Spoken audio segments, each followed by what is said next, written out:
Alpha wolf पैदा ही बेखौफ होता है। उसके लिए कोई ऊपर नहीं होता, कोई अथॉरिटी, कोई पावर, कोई गन, कुछ भी उसे झुकने पर मजबूर नहीं कर सकता।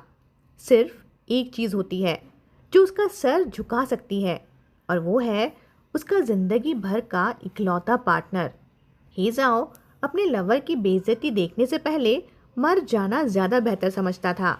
बस अफसोस इतना था कि ये बात उसने बहुत महंगी कीमत चुकाकर सीखी थी। जी टिंग्यू ने कुछ नहीं कहा, बस बर्फ और हवा के बीच उसे और जोर से पकड़ लिया। इसी वक्त कुछ 100 मीटर दूर उसी अंधेरी रात के नीचे बैटलफील्ड हंटर्स का एक और ग्रुप अपने जख्मी साथियों को उठा रहा था। कोई बोला, हे भगवान, किसने तुम्हारा ये हाल कर दिया? वो स्कार वाला आदमी अपनी बची हुई एक ही बाजू से अपने भाई को जोर से पकड़कर बोला, कैनियन, वो कैनियन के अंदर गए हैं। पीछा करो, उस विल्फ का पीछा करो, उसे मार दो, मुझे उसकी जान चाहिए। हेजाओ और जी टिंग्यू बर्फ से ढकी हुई जमीन पर कुछ आधे घंटे से ज्यादा लगातार दौड़ते रहे। तब जाकर उन्हें विंड ब्रेक की केव दिखी। जैसे ही हेजाओ ने उसे देखा, वो समझ गया कि जी टिंग्यू ने क्यों कहा था कि ये सबसे ज्यादा हिडन जगह है। ये पहाड़ी के एक हिस्से में धसी हुई जगह थी, बिल्कुल ऐसी जैसे बर्फीली पहाड़ी पर कोई पुराना जख्म। एक नज़र में कोई बता ही नहीं सकता था कि यहाँ एक केव है। अंदर घुसना पड़ता था, फिर थोड़ा सा टेढ़ा मोड़ लेना पड़ता था, तब जाकर विंड ब्रेक का असली एंट्रेंस मिलता था। हे जाओ ने दिल से तारीफ करते हुए कहा, इस होल को डिग करने वाला इंसान सच में जीनियस ही होगा। ऑब्वियसली, जी टिंग्यू ने कैजुअल टोन में बोला, जियाओ किंग ने बनाया है ना? ओह, एक्चुअली इतना भी कोई बड़ा काम नहीं है। जी टिंग्यू जोर से हंसते हुए बोला, बस भी करो, तुम बच्चे हो क्या? हर बात पे जियाओ किंग से क्यों चिढ़ते रहते हो? बच्चा तो वही है ना, इस साल अभी सिर्फ 18 का तो हुआ है। तुम्हें कैसे पता? जी टिंग्यू अब सरप्राइज भी नहीं था। बोला, तुम्हें मेरे बारे में सब कुछ कैसे पता होता है? मेरी पिछली जिंदगी से पता है। जी टिंग्यू फिर जोर से हंसते हुए बोला, कितने बड़े झूठे हो तुम। वो हंसी बिल्कुल वैसी थी जैसे कोई सलन किटन अपने ओवरली एंथुजियास्टिक ओनर को इमोशनलेस रिप्लाई दे रहा हो। हेजाओ के लिप्स हल्के से कर्व हुए। वुल्फ ने थोड़ा पीछे स्टेप लिया और केव के अंदर घुस गया। जी टिंग्यू को बैक पर लिए वो ऐसे चला जैसे कोई किंग अपनी टेरिटरी इंस्पेक्ट कर रहा हो। एंट्रेंस पर पहुंचकर उसने जानबूझकर अपना बॉडी थोड़ा सा रब किया, अपनी सेंट छोड़ते हुए। यू नो ना, टेरिटरी मार्किंग। लाइक ये जगह अब उसकी हो चुकी थी। जी टिंग्यू उसकी इतनी चाइल्डिश हरकत देखकर बिल्कुल स्पीचलेस हो गया। उसने हाथ आगे बढ़ाकर वुल्फ के कान पकड़ते हुए बोला, अब मुझे नीचे तो उतारो। आउच! वुल्फ किंग ने बेचारे से मूड में अपना बॉडी धीरे से नीचे किया और कैट को सेफली जमीन पर रख दिया। अभी जो वुल्फ थोड़ी देर पहले पूरे बैटलफील्ड का मॉन्स्टर लग रहा था, अब वो बिल्कुल एक ओवन ग्रोन हस्की जैसा लग रहा था, जिसे देखकर जी टिंग्यू को बिना सोचे समझे उसके पास जाने का मन करने लगा। सीधी बात बोले तो उसे बस उस फ्लफी वुल्फ को अच्छे से प्यार से टच करने का मन हो रहा था। और सच में जैसे ही वो नीचे उतरा, उसने मौका देखकर उसके स्मूथ सॉफ्ट फर पर हाथ फेर लिया। जहाँ जी टिंग्यू की नज़र नहीं पड़ रही थी, वहाँ जायंट वुल्फ के चेहरे पर एक छोटी सी, लगभग ना दिखने वाली विक्टोरियस सी स्माइल आ गई थी। चलो अब तुम्हारा लेग देखते हैं। वुल्फ ने उसे धीरे से अपनी तरफ खींच लिया और नीचे झुककर उसके काफ पर लगे जख्म को देखने लगा। काले लाल रंग का वूंड कपड़े के साथ चिपका हुआ था। चाहे हेजाओ ने कितनी भी मेंटल प्रिपरेशन कर रखी हो, फिर भी उसे ऐसा लग रहा था जैसे किसी ने उसके सीने के आर पार छेद कर दिया हो। उसकी पिछली जिंदगी का वो दर्दनाक मंजर जब जी टिंग्यू आग के समंदर में दफन हो गया था, एक रस्टी इलेक्ट्रिक सॉ की तरह उसके सीने को धीरे धीरे काट रहा था। वो बोला, मुझे तुम्हारा ध्यान कहीं और ले जाना पड़ेगा, क्योंकि वो जानता था जो कपड़ा जख्म पे चिपका हुआ है उसे निकालना बहुत दर्द देगा। ध्यान कहीं और ले जाना? अरे रुको, अरे रुको, ये हिलता हुआ फर बॉल मुझसे दूर तो रखो। जी टिंग्यू कुछ समझ पाता उससे पहले ही उसने देखा कि वुल्फ की पूंछ सीधे उसकी तरफ बढ़ रही थी। जायंट वुल्फ की वो पूंछ लंबी, मोटी और फ्लफी सी थी। उसका गोला जैसा सॉफ्ट टिप देखकर ही लगता था जैसे छूने में कितनी अच्छी लगेगी। लेकिन कैट्स के लिए ये चीज़ बिल्कुल अलग ही लेवल की टेम्पटेशन होती है। एक कैट की नज़र में ये पूंछ एक जिंदा चलती फिरती टॉय जैसी होती है और दुनिया का कोई भी किटन इससे रजिस्ट नहीं कर सकता। अचानक जी टिंग्यू बोला, रुको रुको, मुझे लगता है मुझे किसी डिस्ट्रैक्शन की ज़रूरत नहीं है। वो धीरे धीरे पीछे हटने लगा, जैसे सामने कोई दुश्मन खड़ा हो। आंखें बोल रही थी ये बहुत टेम्पटिंग है, पर दिमाग बोल रहा था कंट्रोल, जी टिंग्यू कंट्रोल। उसने अपने ट्राउजर को जोर से पकड़ रखा था ताकि खुद को रोक सके और उस पूंछ पर झपट ना पड़े। बिल्कुल बाल बाल बचा हुआ था, लेकिन अगले ही सेकंड जायंट वुल्फ ने अपनी पूंछ को हल्की से हिला दिया। मियाओ! बस इतना ही काफी था। रेजिस्टेंस वहीं खत्म। जी टिंग्यू ने एक झटके में वुल्फ की टेल पकड़ ली और मुंह से एक सैटिस्फाइड कैट साउंड निकल गया। बिल्कुल उसी सेकंड वुल्फ ने अपने दांतों से जख्म पर चिपका हुआ कपड़ा भी खींच दिया। जी टिंग्यू जोर से चिल्लाया और रिफ्लेक्स में फर बॉल को और जोर से पकड़ लिया। बस बस हो गया। वुल्फ ने उसके फोरहेड पर झुककर धीरे से नच किया, जैसे कह रहा हो सब ठीक है। उसने उसके माथे पर निकला कोल्ड स्वेट महसूस किया और बिना टेल वापस लिए उसकी चोट को ध्यान से देखने लगा। लकीली इंजरी उतनी बुरी नहीं थी जितनी ऊपर से दिख रही थी। कपड़ा जलकर चिपका हुआ था, इसलिए सीन ज्यादा खौफनाक लग रहा था। जी टिंग्यू ने थोड़ी शर्म के साथ बोला, हड्डी नहीं टूटी है, पर अभी खड़ा नहीं हो पा रहा। जिस तरह वो जलने पर चीखा था, हेजाओ को एक पल के लिए सच में ऐसा लगा था कि उसकी टांगें ही ब्लास्ट में उड़ गई होंगी। पर असल बात ये थी कि जी टिंग्यू को आग से डर लगता था। कैट्स नेचुरली हीट और फायर से थोड़ी सेंसिटिव होती हैं, लेकिन जी टिंग्यू ये बात कभी किसी को दिखाना नहीं चाहता था। टीम लीडर होने के नाते वो अपनी किसी भी कमजोरी या फ्लॉ को एक्सेप्ट करने को तैयार नहीं था। फ्लफी बॉल को रजिस्ट ना कर पाना ये बात तो ऑलरेडी उसकी एक्सपोज हो चुकी थी, पर आग से डर लगना ये बात वो कभी सामने नहीं लाना चाहता था।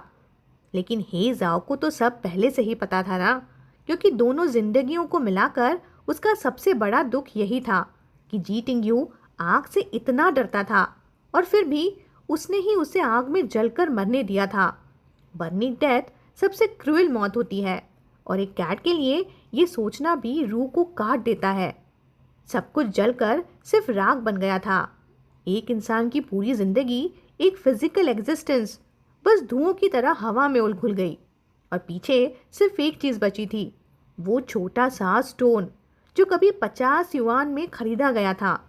हे जाओ ने ये मंजर अपने सपनों में सैकड़ों बार देखा था और हर बार इतना दर्द होता था कि उसे सांस लेना भी मुश्किल हो जाता। रीबर्थ से पहले वो एक कंप्लीट भगवान को न मानने वाला इंसान था। पक्का मानता था कि इस दुनिया में न तो कोई भगवान है और ना कोई रूह। पर जब भी वो सपने में आग में जलती हुई उस किटन को देखता, तब दिल करता था कि बस दुनिया के हर भगवान के आगे घुटने टेक दे और अपनी जिंदगी उसके बदले मांग ले। क्या तुम रो रहे हो? जी टिंग्यू ने हाथ बढ़ाकर उसका चेहरा छुआ। हैरान होकर सोचता रहा कि उन खूबसूरत आंखों में फिर से इतनी गहरी बेबसी क्यों दिख रही है। नहीं, बस स्नो स्टॉर्म बहुत ज्यादा तेज है ना, वुल्फ ने धीरे से जवाब दिया और उसकी हथेली पर अपना चेहरा हल्का सा रब कर दिया। उसके बाद दोनों के बीच एक अजीब सी खामोशी छा गई। केव के अंदर सिर्फ बर्फ गिरने की आवाज़ थी। दोनों साइलेंटली हंटर्स के बैकपैक चेक करने लगे।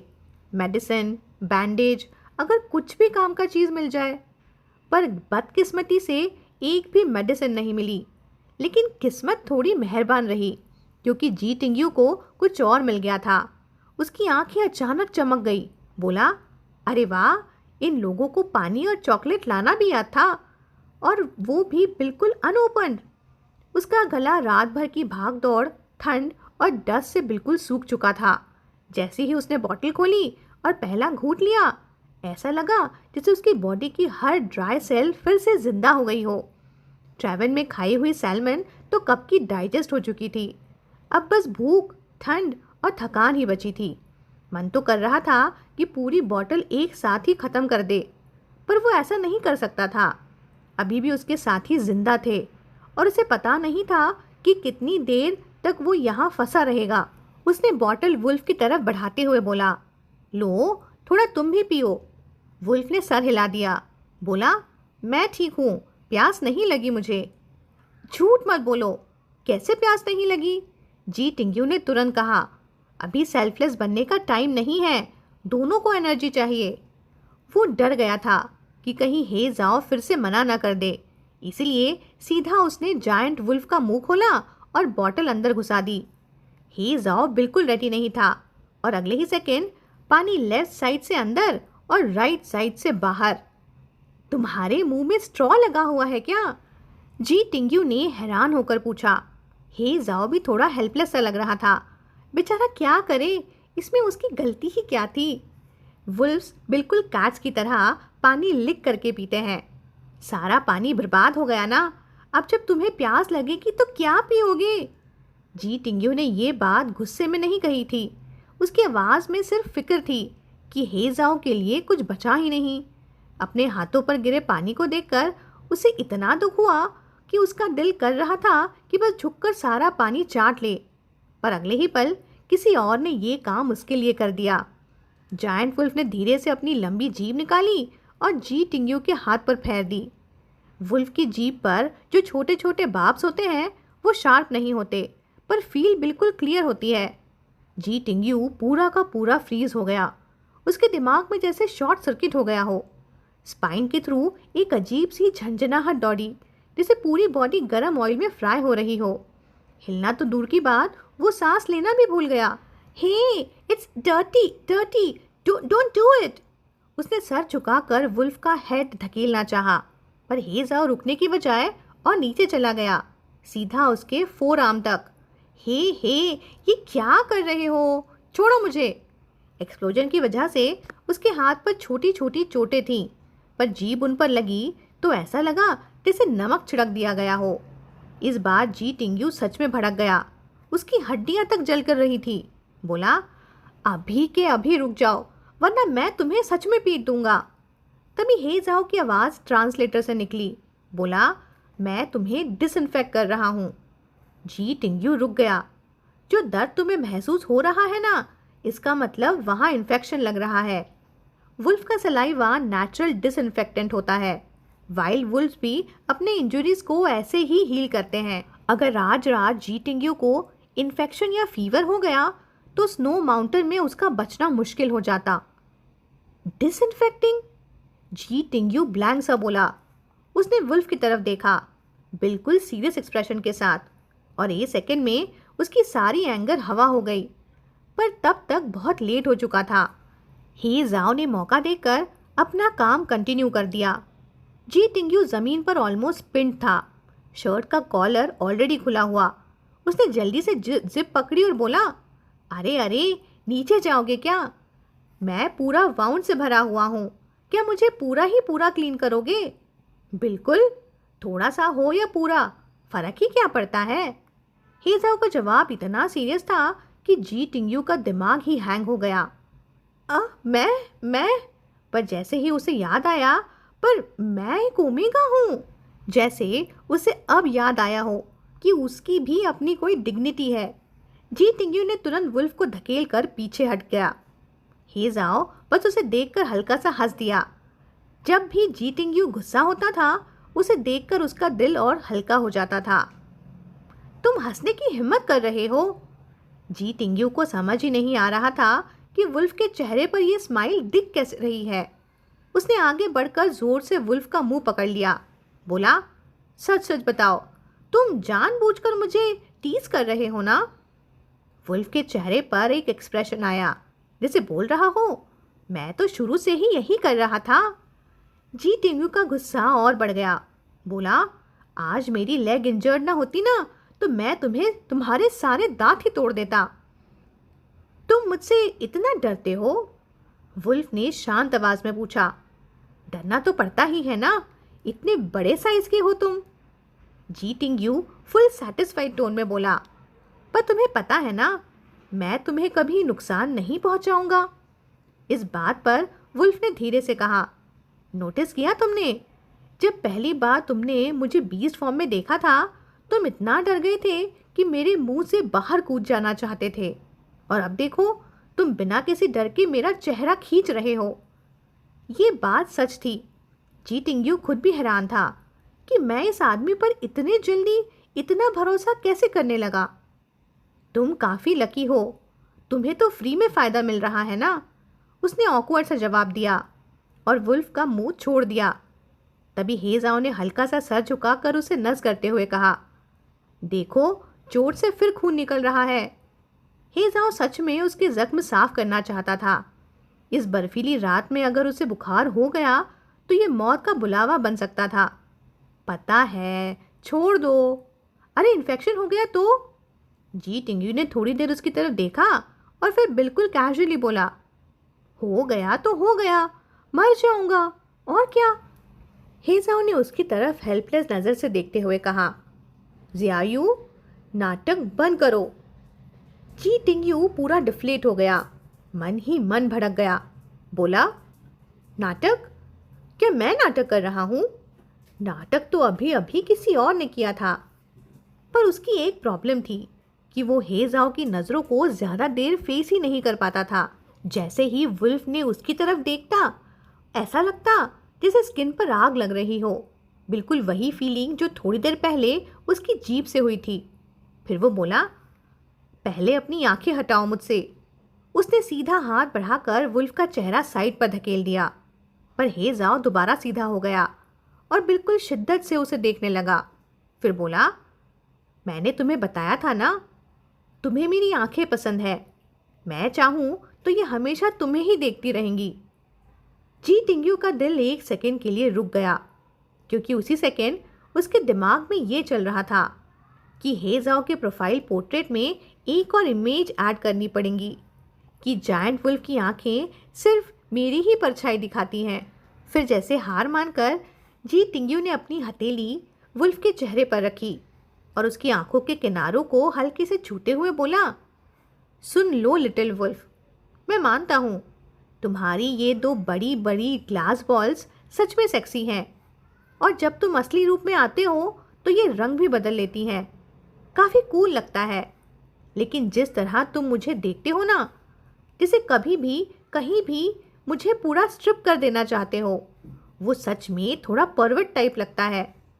अगर चाहते हो तो मैं तुम्हें परवर्ट ना समझूं तो प्लीज़ नज़रें थोड़ी कंट्रोल में रखो।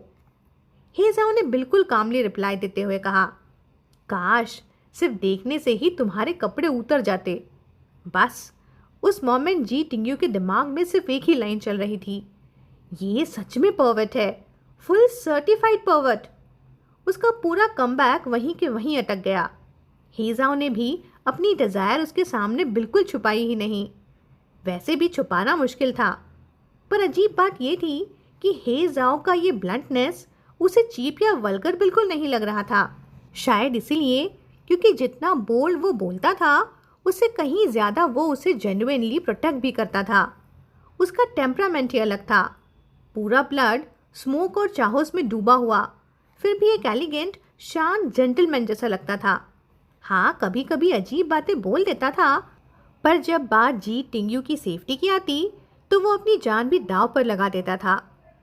थोड़ी देर बाद दोनों ने बैकपैक को ढंग से चेक किया। आखिर में दोनों को सिर्फ आधा रोल गॉज मिला और कुछ गोलियां जो बैकपैक के कोने में गिर गई थीं। गोलियां काफ़ी गंदी हो चुकी थीं, इसलिए जी टिंग्यू ने उन्हें केयरफुली पाउडर बनाया। ऊपर का डर्टी पार्ट हटाकर आधा अपनी बर्न्स में लगाया और आधा हेजाओ के लिए बचा लिया। वुल्फ के लेग्स पर भी काफ़ी चोटें थीं, पर थिक फर की वजह से वो ज़्यादा दिख नहीं रही थीं। हेजाओ ने एक सेकंड भी वेस्ट नहीं किया।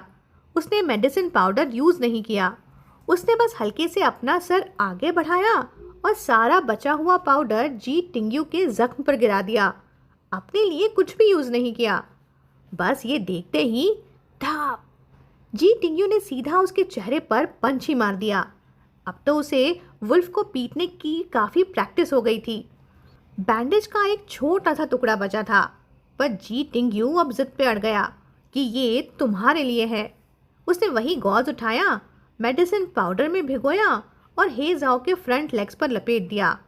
सफ़ेद बैंडेज ग्रे वुल्फ की टांग पर बिल्कुल ऐसे लग रहा था जैसे वुल्फ ने वाइट सॉक्स पहन रखे हों। बैंडेजिंग बिल्कुल प्रोफेशनल नहीं थी, बस इधर उधर लपेट दिया और ज़ोर से खींचकर नॉट बांध दिया। लेकिन हे जाओ को ये मेसी स्टाइल भी काफ़ी क्यूट लगा, क्योंकि दोनों के जख्म सेम जगह पर बैंडेज थे, बिल्कुल एक जैसे। जी टिंगयू की लेग भी बैंडेज थी और उसकी वही लेग भी, सेम जगह सेम स्टाइल, बिल्कुल कपल बैंडेजेस जैसे। वुल्फ खड़ा हुआ और पूरी खुशी के साथ टेल वैग की और सीधा जी टिंगयू के पास आकर बैठ गया। फिर अपनी बैंडेज लेग उठाई और जी टिंगयू की इंजर्ड लेग के बिल्कुल पास रख दी। बस ये छोटी सी हरकत ही उसके रेस्टलेस दिल को सुकून देने के लिए काफ़ी थी।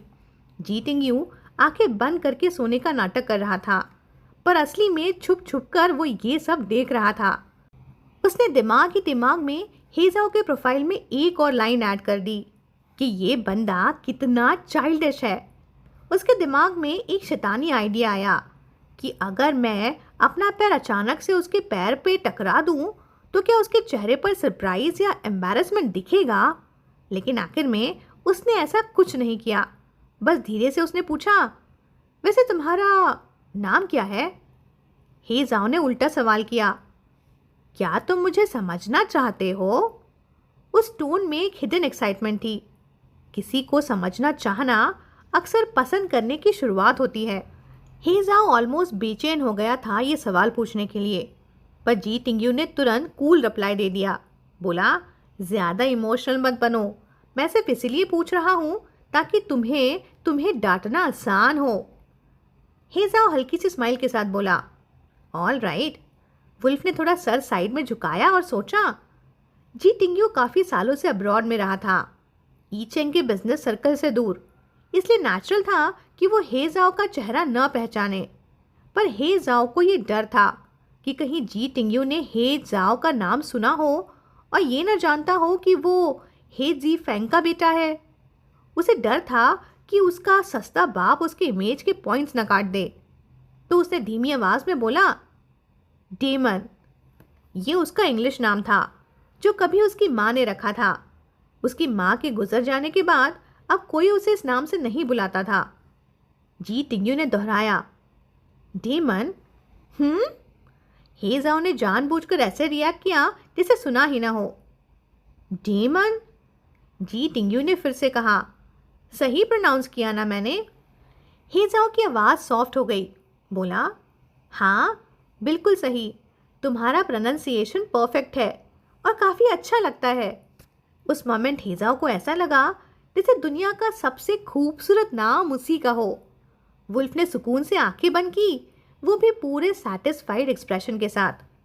दोनों ने लगभग आधा घंटा आराम किया। उनके पास सिर्फ एक ही राशन था, एक चॉकलेट बार जो बर्फ़ की वजह से पूरी फ्रोज़न हो चुकी थी। दोनों ने उसे आधा आधा शेयर किया। अल्फाज की रिकवरी नेचुरली फास्ट होती है, इसलिए जब दूर कहीं से एक हैवी ड्रग की आवाज़ सुनाई दी तो सबसे पहले हे जाओ ने ही सुना। रेस्क्यू आ गया होगा, उसने धीरे से कहा, शायद सही वक्त पर ही। जब वो बाहर जाकर चेक करना चाहता था कि अचानक जी टिंगयू ने उसकी टेल पकड़ ली। रुको, ये हमारी गाड़ी नहीं है। उसने वुल्फ को खींचकर वापस बैठा दिया। उसका चेहरा एकदम पेल हो गया। बाहर से आती आवाज़ सीधा बैटलफील्ड हंटर्स की थी। दोनों के दिल एक साथ डूब गए कि आखिर उन्हें ये जगह कैसे पता चली। हेजाओ ने सुना गाड़ी सीधे इसी केव की तरफ आ रही है, वो भी बिना रुके। उसकी आंखों में गुस्सा भर आया। वो सीधा यहीं आ रहे हैं, इसका मतलब उन्हें पता है कि हम यहीं छुपे हैं। इस केव का रास्ता और कौन जानता है? जी टिंगयू तुरंत बोला, मेरे टीममेट्स के अलावा कोई नहीं, और वो ठीक होंगे। हे जाओ का टेम्पर एक्सप्लोड हो गया। ठीक होंगे? तो अब तक आए क्यों नहीं? मैंने उन लोगों को सिर्फ इसलिए जिंदा छोड़ा ताकि वो हेल्प बुला सकें, पर उन्होंने वापस जाकर तुम्हारा हाइडिंग प्लेस ही एक्सपोज कर दिया। वुल्फ की आंखें धीरे धीरे ब्लड रेड होने लगी। उसका पूरा ऑरा किलर हो चुका था। हेजाओ के दिमाग में एक ही सवाल घूम रहा था।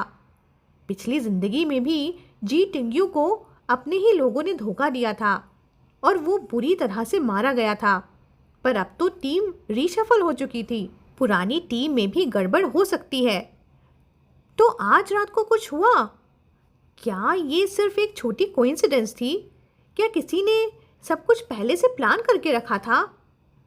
रेस्क्यू नहीं आएगा, कम से कम हमारे मरने से पहले तो बिल्कुल नहीं। हेजाओ ने ये बात एकदम ठंडी बर्फ जैसी आवाज़ में कही और ये सुनते ही जी टिंग्यू को ऐसे लगा जैसे उसका पूरा दिल ही जम गया हो। अंदर तक सिर्फ होपलेसनेस भर गई। जैसे ही दूर से गाड़ियों की आवाज़ धीरे धीरे पास आने लगी, हर सेकंड के साथ मौत करीब आ रही थी।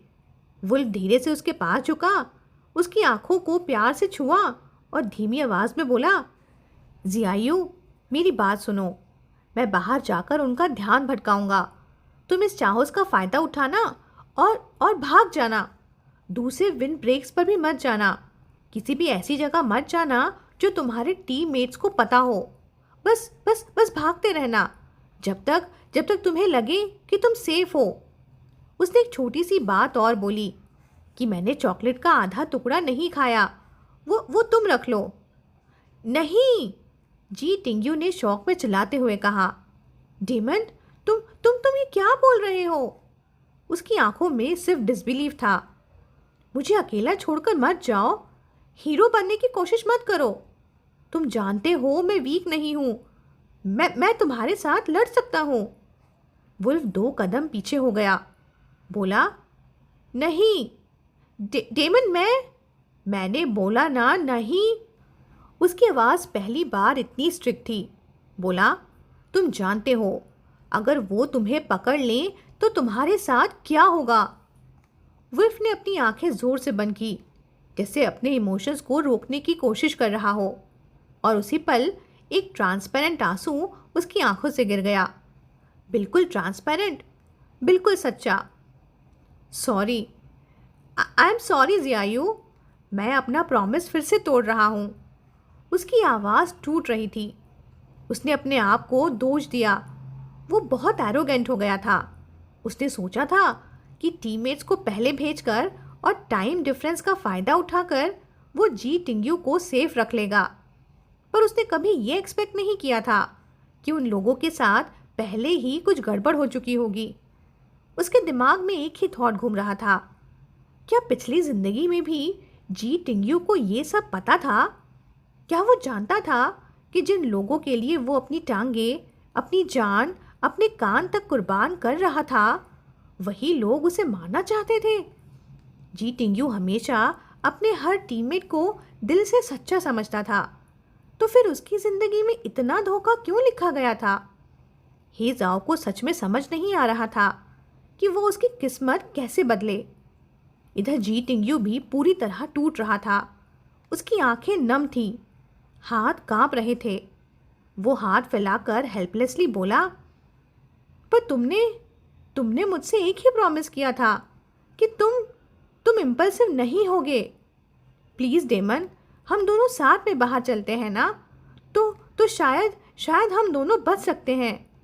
वो खुद जानता था कि ये झूठ था, पर दिल ये मान ही नहीं रहा था। वुल्फ धीरे धीरे केव एंट्रेंस की तरफ पीछे हटते हुए बोला, पहले मैंने तुमसे बहुत प्रॉमिसेस किए थे, पर उनमें से एक भी पूरा नहीं कर पाया। अब और नए प्रॉमिसेस पूरा करने का वक्त ही नहीं बचा। जी टिंग्यू को उसकी बातें समझ ही नहीं आ रही थी। वो बस इतना जानता था कि उसे हे जाओ को रोकना है। वो पूरी ताकत से आगे बढ़ा ताकि वुल्फ को पकड़ सके, पर जैसे ही उसने हाथ बढ़ाया, हे जाओ ने उसे हल्का सा काट लिया। बोला, तुम्हारी टीम में प्रॉब्लम है। वुल्फ पीछे हटते हुए बोला, बिल्कुल ऐसे जैसे अपनी आखिरी बातें बोल रहा हो। बोला, अपने इमीडिएट सुपीरियर विलियम से संभल कर रहना। और हाँ, एक बात और, अगर तुम ये जॉब छोड़ना नहीं चाहते तो ज़िंदगी में कभी भी सिस्ट वॉर जोन में मत आना। मैं तुमसे भीख मांग रहा हूँ, क्योंकि पिछली ज़िंदगी में जी टिंग्यू को सिस्ट वार जोन में ही जिंदा जला दिया गया था। ये सुनते ही जी टिंगयू पूरी तरह टूट गया। वो जोर जोर से रोने लगा। अपने इंजर्ड पैर की परवाह किए बिना वो आगे बढ़ा, सिर्फ उसे रोकने के लिए। खड़ा भी ठीक से नहीं हो पा रहा था, फिर भी लगभग घुटनों के बल वो उसके पास पहुंच गया। हेजाओ अंदर ही अंदर पूरी तरह टूट रहा था। उसके सामने जो सीन था वो ऑलमोस्ट बिल्कुल वैसा ही था जैसे पिछली जिंदगी में था, जब जी टिंगयू घुटनों के बल रेंग रहा था अपने लास्ट पलों में। जियायू, ऐसा ऐसा मत करो, उठ जाओ प्लीज, मेरी बात मानो। उसकी आवाज़ कांप रही थी। आइस ब्लू आंखें आंसुओं से भर चुकी थी, पर जी टिंगयू का दिमाग सिर्फ एक ही बात पर अटका हुआ था। बोला, लेकिन मैं तो अभी तुम्हारा नाम जानने लगा हूं, तुम ऐसे अचानक से गायब नहीं हो सकते। कहते हुए वो पूरी तरह बिखर चुका था। हे जाओ ने उसे ऐसे देखा जैसे वो उसे आखिरी बार जी भर के देख रहा हो। मैं नहीं समझता भगवान ने मुझे तुम्हें ढूंढने का मौका दिया ही क्यों, जब सिर्फ एक रात के लिए ही मिलना था। उसकी आवाज़ में दर्द भी था और शिकायत भी। शायद ये रीबर्थ शुरू से ही एक सज़ा थी उसके लिए। ये सब कहने के बाद वुल्फ किंग ने एक पल भी रुकने का नहीं सोचा। वो बिना किसी हेसिटेशन के केव के बाहर भाग गया, सीधा पहाड़ी के आसपास चक्कर लगाता हुआ दौड़ने लगा। पूरे कैनियन उसकी दहाड़ से भर गया। बैटलफील्ड हंटर्स तुरंत अट्रैक्ट हो गए। गाड़ियां शुरू हुई, इंजन की गरज बढ़ी और सबके सब सीधा उसके पीछे लग गए। सिर्फ कुछ ही मिनट्स में हेजा उन्हें विंड ब्रेक से 100 मीटर दूर ले गया। ये वही मोमेंट था जो जी टिंगयू को भागने के लिए परफेक्ट था। हेजाओ ने आखिरी बार पीछे मुड़कर देखा। हवा और बर्फ उसके चेहरे पर पड़ रही थी। मूनलाइट में उसका वुल्फ सल्यूट बिल्कुल एक उदास पेंटिंग जैसा लग रहा था, जैसे बिना बोले कह रहा हो, गुड बाय जियायू। 100-200 मीटर भागने के बाद अचानक से हे जाओ रुक गया। उसने ब्रेक लगाया, मुड़कर देखा और बिना एक सेकंड सोचे सीधा क्रिमिनल्स की तरफ झपट पड़ा। उसके अंदर सिर्फ एक ही जज्बा था, आखिरी सांस तक लड़ना। पर यह नया ग्रुप पहले वालों से ज़्यादा खतरनाक था।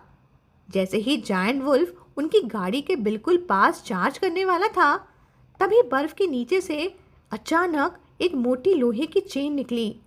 कोल्ड लाइट में चमकती हुई चेन सीधा हवा में खींच दी गई। एम्बुश पहले से तैयार था।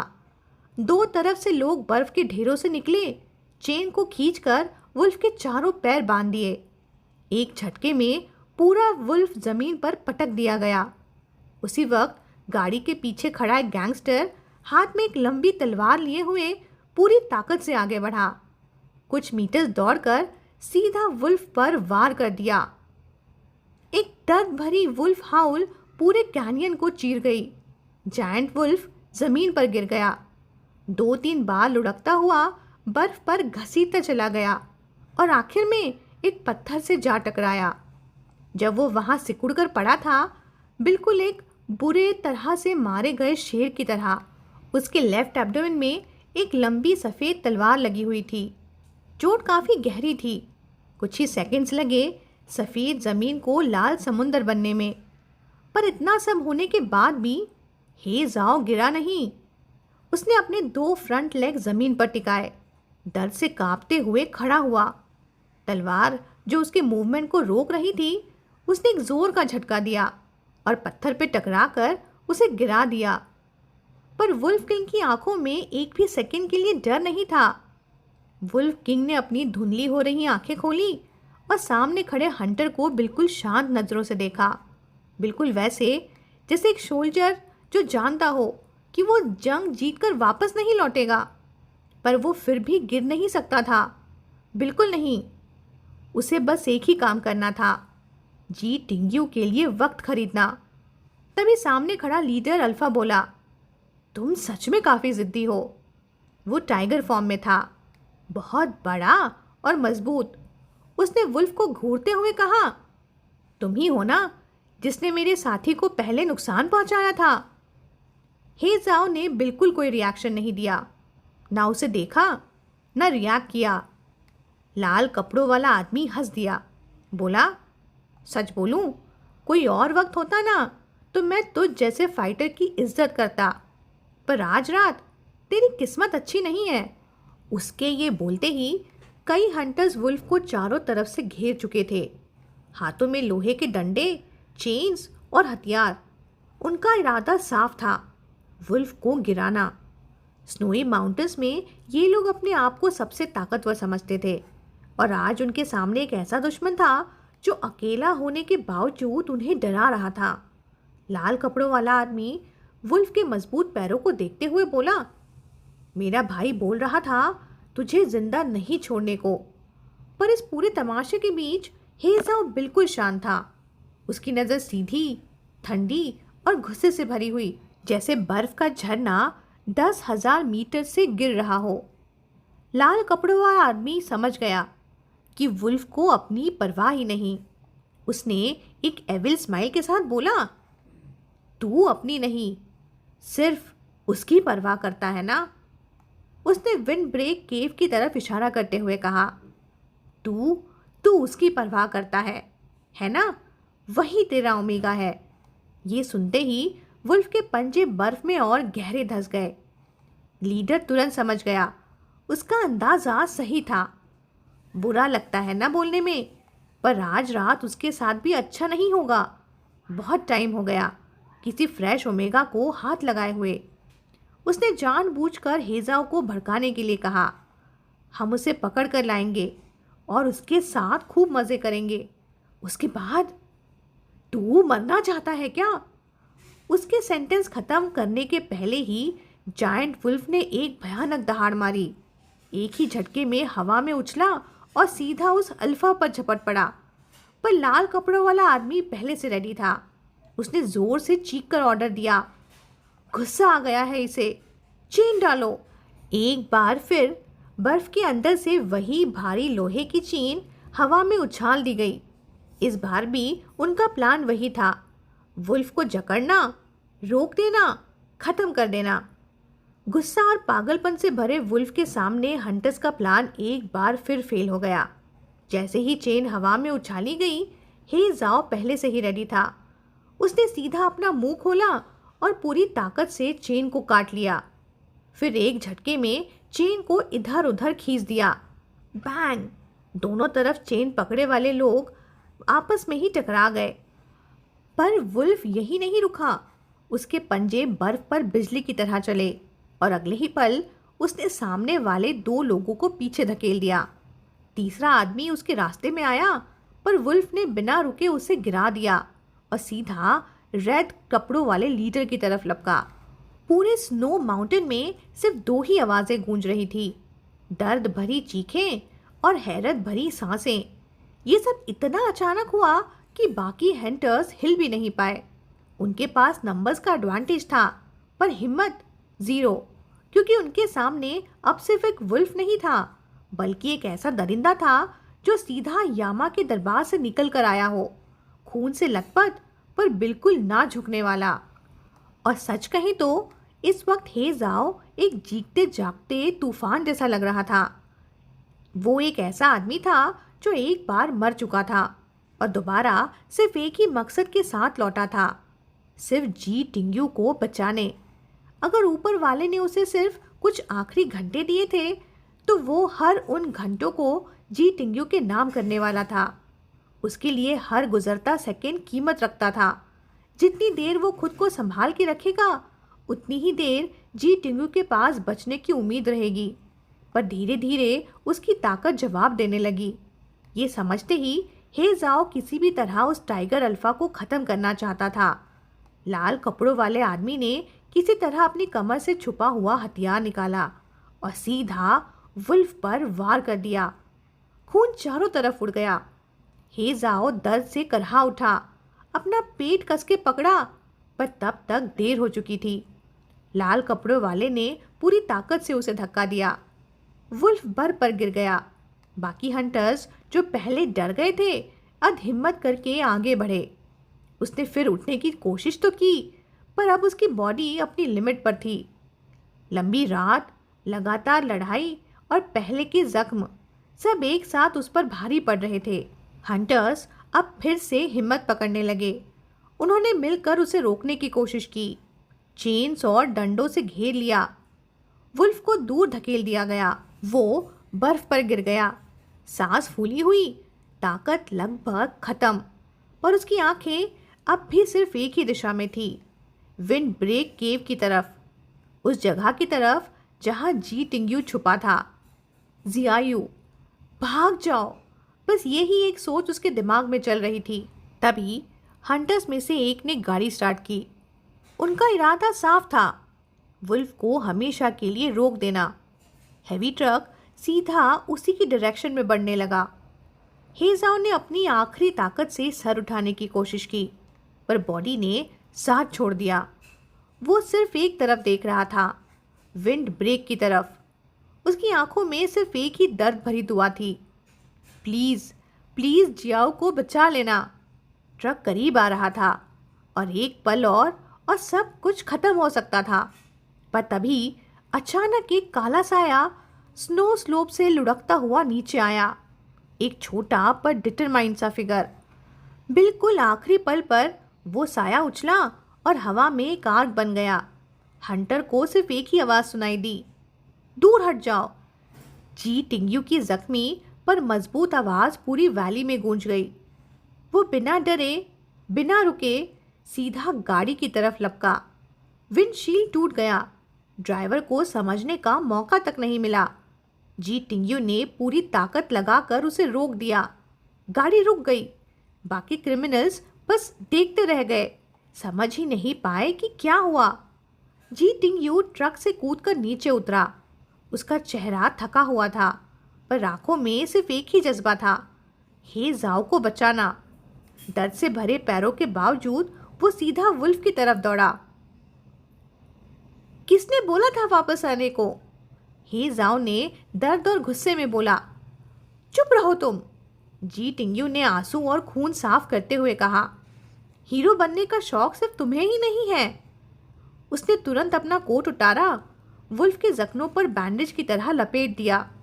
बची हुई आधी चॉकलेट जबरदस्ती उसके मुंह में डाली ताकि उसे थोड़ी एनर्जी मिले। फिर बिना एक पल रुके वो पलटा और दुश्मनों पर टूट पड़ा। दोनों तरफ अब कोई वेपन नहीं बचा था। जी टिंग्यू को क्रिमिनल्स के बैग में एक भी बुलेट नहीं मिली।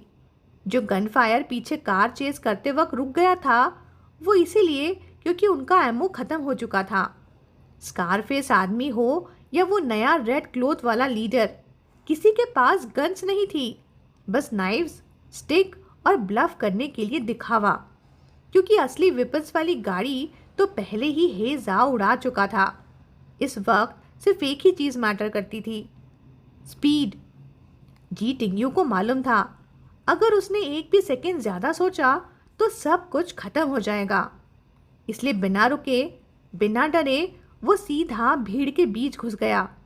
हाथ में 2 नाइव्स और दिमाग में सिर्फ हे जाओ की कही हुई बातें।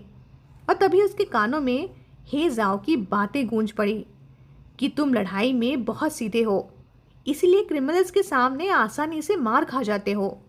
जब भी मौका मिले पहले दुश्मन को ऑब्जर्व करो, उनके एनिमल फॉर्म को समझो और उनकी कमजोरियां ढूंढो।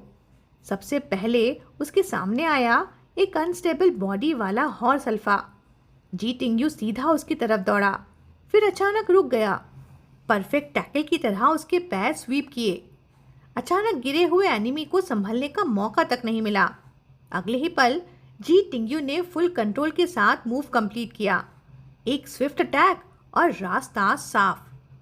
वो उठ भी नहीं पाया था कि अगला गैंगस्टर पीछे से आया। उसकी कमर पकड़कर उसे जमीन पर गिरा दिया। जी टिंग्यू ने पलटकर देखा, उस आदमी की टेम्पल पर पहले से ही एक चोट थी। उसे हे जाओ की एडवाइस फिर याद आई कि जहां पुरानी चोट दिखे वहीं पूरी ताकत लगाओ। जी टिंग्यू ने बिना हिचकिचाए एग्जैक्टली वही किया। पूरी फाइट इतनी तेज थी कि सिर्फ 3 मिनट के अंदर 2 एनिमीज डाउन। हे जाओ ने पहले ही 3 को हैंडल कर दिया था, अब बचे थे सिर्फ 7। और उन 7 के बीच सबसे खतरनाक था वो रेड कपड़ों वाला लीडर, 3S लेवल का वो टाइगर अल्फा।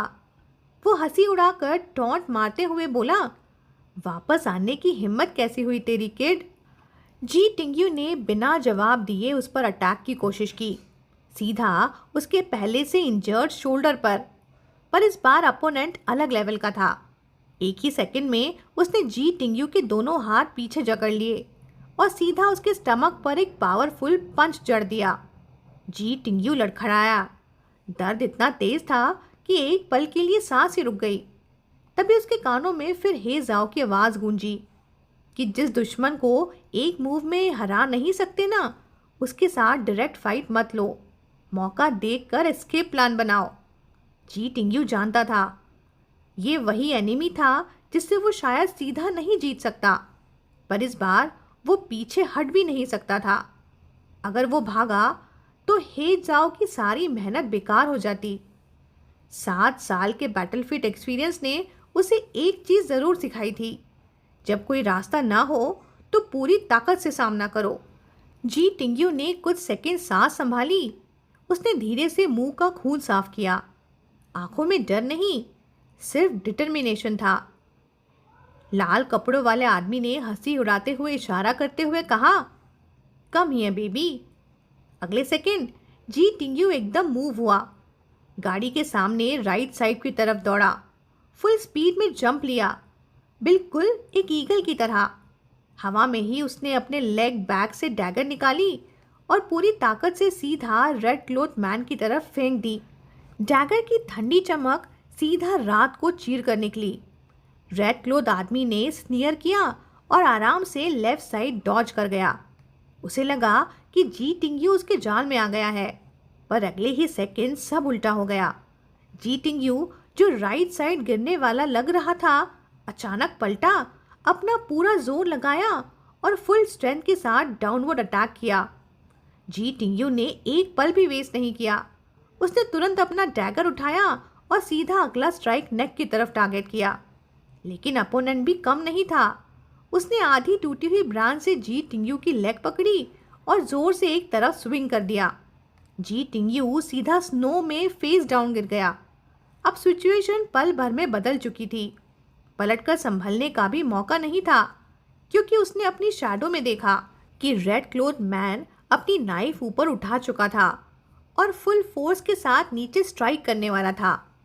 बस एक ही थॉट आया कि सब खत्म। जी टिंग्यू एक सेकंड के लिए बिल्कुल फ्रीज हो गया। नाइफ का शैडो धीरे धीरे पास आ रहा था और लग रहा था सब यहीं खत्म हो जाएगा। बस उसी पल उस शैडो पर एक और बड़ा लंबा शैडो छा गया।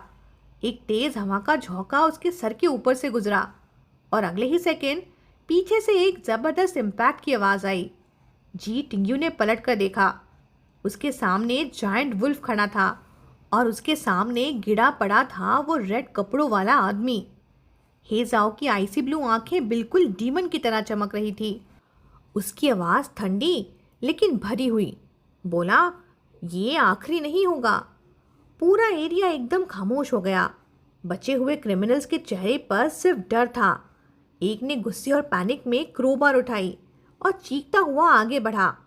जी टिंग्यू ने एक लॉन्ग नाइफ उठाई, स्टोन पर पैर रखकर जंप ली और एक परफेक्ट मूव के साथ काउंटर अटैक किया। अब दोनों जी टिंग्यू और हे जाओ साथ साथ खड़े थे। स्नो पर 2 फिगर्स, एक चोटीला ओमेगा और एक जायंट वुल्फ। दोनों एग्जॉस्टेड, दोनों ब्लीडिंग, पर दोनों अभी भी खड़े। क्रिमिनल्स डर से कांप रहे थे। पागल हो गए हैं ये लोग, ये दोनों पूरे पागल हैं, एक ने पैनिक में चिल्लाकर कहा। जी टिंग्यू ने हल्का सा स्माइल किया, मुंह से खून साफ किया और ठंडी आवाज में बोला, हम दोनों शायद अपनी आखिरी सांस पर हैं, लेकिन आखिरी सेकंड तक लड़ेंगे। उसने वुल्फ पर हल्का सा सहारा लिया और सामने खड़े क्रिमिनल्स की तरफ देखते हुए कहा, जीत किसकी होगी ये पता नहीं, पर एक बात पक्की है, तुम में से कोई ना कोई जरूर गिरेगा, शायद वुल्फ के हाथों या शायद मेरे हाथों। उस मोमेंट पर रात का अंधेरा, ठंडी हवा और स्नो के बीच जी टिंग्यू और हे जाओ दोनों लिविंग ग्रीन रिपर्स लग रहे थे। उन क्रिमिनल्स ने जिंदगी भर क्राइम किए थे, पर ऐसी विल पावर उन्होंने कभी नहीं देखी थी। दोनों अलग थे, पर अंदर से एक जैसे। सर्वाइवल के लिए लड़ने वाले। आखिरकार डर ने उन्हें तोड़ दिया। बचे हुए क्रिमिनल्स अपनी जान बचाते हुए भाग गए। उनकी हिम्मत पूरी तरह टूट चुकी थी। जाते जाते जी टिंग्यू ने जोर से पूछा, किसने तुम्हें विंड ब्रेकर केव का लोकेशन बताया? क्रिमिनल्स जाते जाते आखिरी बार जहर छोड़ना चाहते थे, या शायद सिर्फ जी टिंग्यू को इरिटेट करना था, या शायद जानबूझकर सस्पेंस बनाना। उनमें से एक बोला, डायरेक्टर जी, तुम कभी उसे ढूंढ नहीं पाओगे। वो तुम्हारा सबसे करीबी लोगों में से एक है। और हाँ, उसी ने हमें बताया था कि तुम रिसेंटली हीट फेस पे थे। ये सुनते ही जी टिंग्यू एक सेकंड के लिए पूरा जम गया, पर अगले ही पल उसने उस बात को झटक दिया। सोचा, सच हो या झूठ, अब उसे फर्क नहीं पड़ रहा था। उसके पास बस इतनी ताकत बची थी कि वो गिरकर थोड़ा सा रेस्ट कर सके, चाहे बर्फ पर ही क्यों ना हो। उसने धीरे से वुल्फ की पीठ का सहारा लिया, गहरी सांसें लेता हुआ बोला, डेमन, देखा तुमने? हम जीत गए। आवाज़ बिल्कुल थकी हुई, जैसे कोई नन्हा किटन पूरी रात भागने के बाद बोल रहा हो। उसका चेहरा वुल्फ के फर में छुपा हुआ था, पूरा जिस्म कांप रहा था। पर वुल्फ ने कोई जवाब नहीं दिया, कोई रिएक्शन नहीं दिया, बिल्कुल भी नहीं। जी टिंग्यू को पहले लगा शायद वो भी थक गया होगा, पर जब काफ़ी देर तक कोई रिएक्शन नहीं मिला तो उसके अंदर एक अजीब सी घबराहट उठ गई। एक भयानक थॉट उसके दिमाग में बिजली की तरह गुजरा। डीमन, कहीं वो? जी टिंग्यू हाथ बढ़ाने ही वाला था कि चेक करे कि वुल्फ जिंदा है या नहीं, पर उससे पहले ही जायंट वुल्फ ने अपना सर धीरे धीरे मोड़कर उसकी तरफ देखा। उसकी आंखें अब आइसी ब्लू नहीं थी, बल्कि गुस्से और हीट से लाल हो चुकी थीं। उसकी नाक से दो गरम गरम सांसें निकली, जिससे अंदर आग भड़क रही हो। जी टिंक्यू इंस्टिंक्ट से पीछे हट गया, आवाज़ लगाई, डीमन। लेकिन वुल्फ ने उसे संभालने का मौका ही नहीं दिया। अगले ही सेकंड उसने जोर से रोर किया और सीधा जी टिंग्यू पर झपट पड़ा। अगले सेकंड जी टिंग्यू जमीन पर गिरा हुआ था, वुल्फ उसके ऊपर पूरा हावी। डीमन, क्या कर रहे हो? पर एक तेज आवाज के साथ जी टिंग्यू की ऑलरेडी टैटर्ड शर्ट और ज्यादा डैमेज हो गई थी। जी टिंग्यू बिल्कुल शॉक था। वो पूरी ताकत लगाकर पुश कर रहा था, पर जायंट वुल्फ को हिला पाना भी पॉसिबल नहीं था। हिलना तो मुश्किल। ये क्या कर रहे हो? पागल हो गए हो क्या? वुल्फ की आवाज़ कांपती हुई निकली। बोला, मैं और कंट्रोल नहीं कर पा रहा। उसका पूरा बॉडी हीट से जल रहा था। उसका बड़ा सा सर जी टिंग्यू के पास झुक रहा था और उसके फ्लैंक्स बार बार पास आकर रुक जाते। जियायु, मैं बहुत गर्म फील कर रहा हूँ, जैसे मैं ब्लास्ट हो जाऊंगा। जी टिंग्यू की आंखें शौक से बड़ी हो गईं। एक ही रियलाइजेशन आई, रुको रुको डेमन, क्या तुम मैनियक फेस में हो? उस पल जी टिंग्यू को फाइनली समझ आ गया। बैटल के बाद एड्रेनलिन, पेन, हीट और वुल्फ फॉर्म का प्रेशर, डीमन सच में मैनियक फेस में एंटर हो चुका था।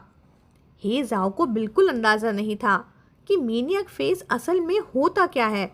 उसे सिर्फ इतना फील हो रहा था जैसे उसका पूरा बॉडी हील में जल रहा हो।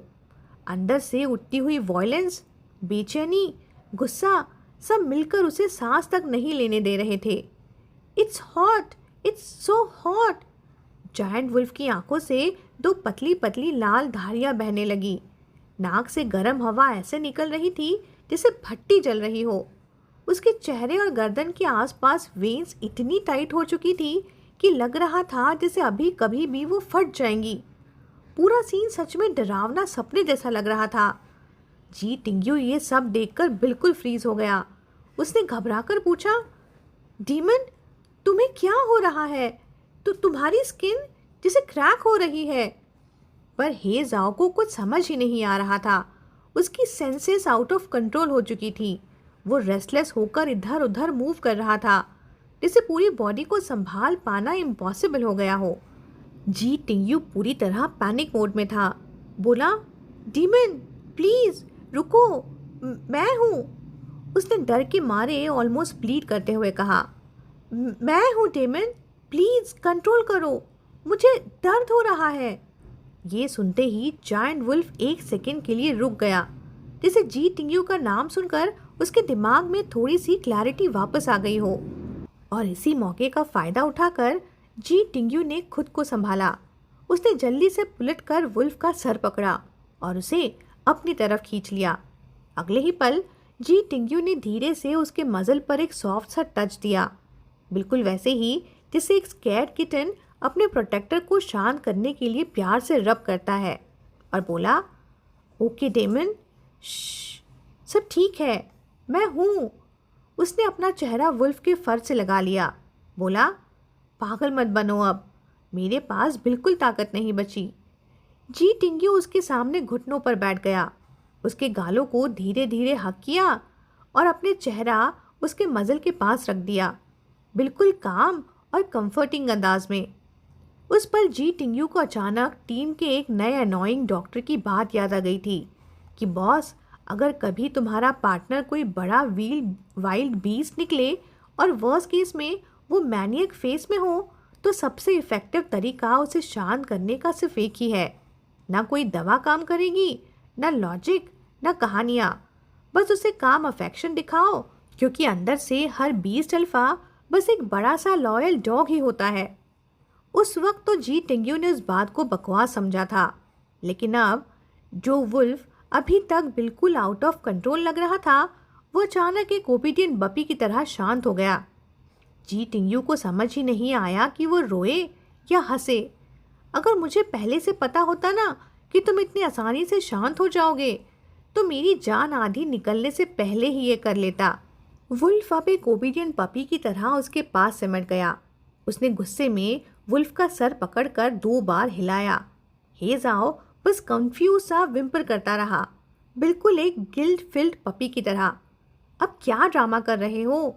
मैं ऑलमोस्ट मर गया था तुम्हारे चक्कर में। क्राइसिस अभी पूरी तरह ख़त्म नहीं हुई थी। अगर हेजाओ फिर से अनस्टेबल हो गया तो सब वापस डेंजर जोन में आ जाएगा। इसलिए उसने एक डिसीजन लिया। उसने वुल्फ को छोड़ा और थोड़ा पीछे हट गया। वुल्फ तुरंत उसके पास आने लगा। जी टिंग्यू ने सीधा मुंह फेर लिया, बोला, नो। वुल्फ रुक गया, थोड़ा कंफ्यूज, थोड़ा हर्ट। उसने मासूम सी आवाज़ निकाली और चुपचाप खड़ा हो गया, बिल्कुल वैसे जैसे एक बड़ा सा डॉग जिसे डांट दिया गया हो। हेजाओ अभी भी पूरी तरह नॉर्मल नहीं हुआ था, पर कहीं ना कहीं उसके दिमाग को बस इतना समझ आ गया था कि जी टिंग्यू नाराज़ है।